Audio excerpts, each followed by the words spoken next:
Today, we are starting the first of a three-part project. The first part is to tear down this accent wall behind me and replace it with a new accent wall. The second part is a new headboard, and the third part is new nightstand. To get started, we're gonna tear down this old accent wall behind me, replace it with some new trim, paint the wall, but first we have to tear down all these boards, fill hundreds of holes, sand hundreds of holes, then we can start painting. So, let's get started.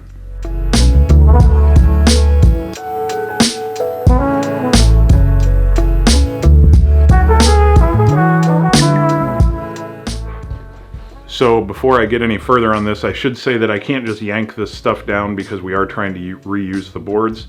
So this is going to take a lot longer than it would if I could just, get a pry bar in there. But now that everything's out of the way, I can get started tearing this stuff down carefully.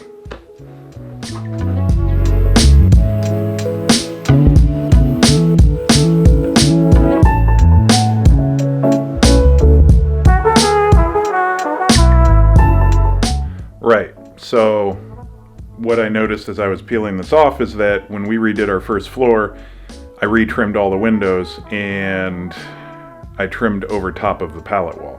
So now I'm going to have to retrim the window because that came off with the wall. Not ideal, but you always run into something you're not expecting. So now I'm going to clean up some of this stuff on the floor so that I can do the rest of the wall.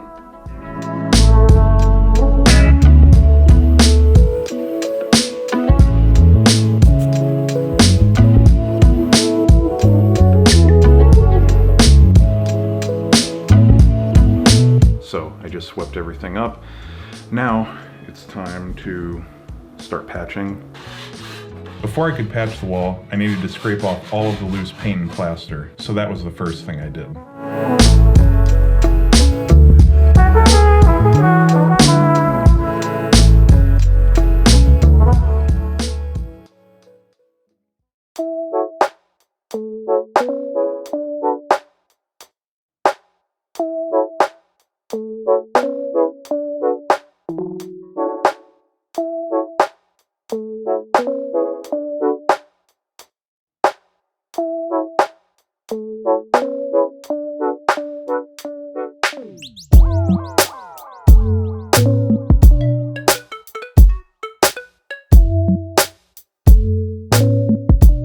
Alright, so everything's patched. We are going to let it dry and go get dinner, and then when we come back we will sand it, paint it, and hopefully then we're done for the night.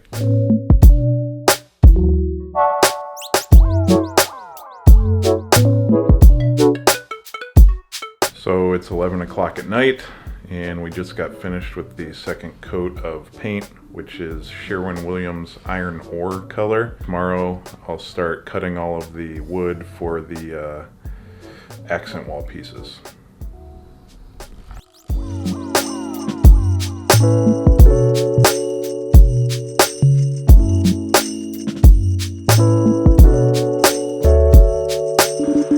The cheapest way to get the lumber I needed was to buy 1x6 boards and rip them down to 1x2s. So that's what I did.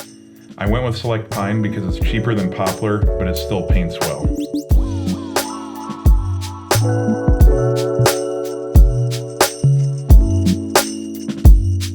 Okay, so everything is painted twice. I put the baseboard down. Now I'm going to cut 15 trim pieces at 42 inches, 15 at 63, and then I got to paint the ends and attach them to the wall once they're all dry. That's pretty much it. While I was painting these, Liz patched all the nail holes from the window trim and recalked everything, so that's done. We're nearing the end. Just got to attach everything inside, then, put shoe molding down and stuff like that.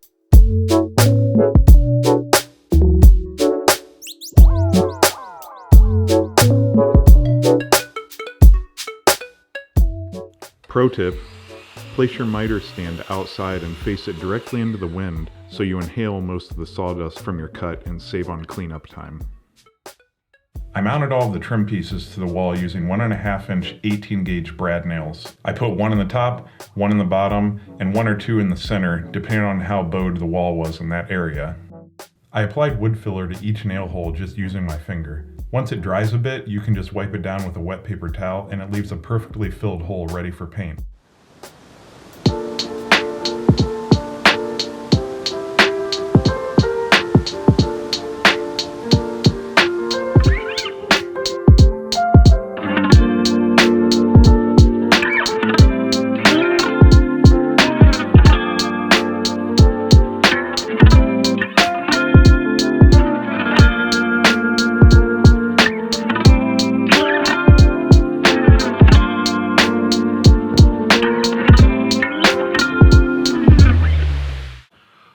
Okay, so part 1 is finished. It took about 1.5 days to complete. I'll be posting a material and price list in the description, so you can check that out. We were able to do everything for under $350, even with the price of lumber right now, so not that bad. On the next video, I'll be building a new leather upholstered custom headboard to match the Restoration Hardware inspired dresser that I built a couple of years ago, and I also built a bed frame that matched it about a year ago.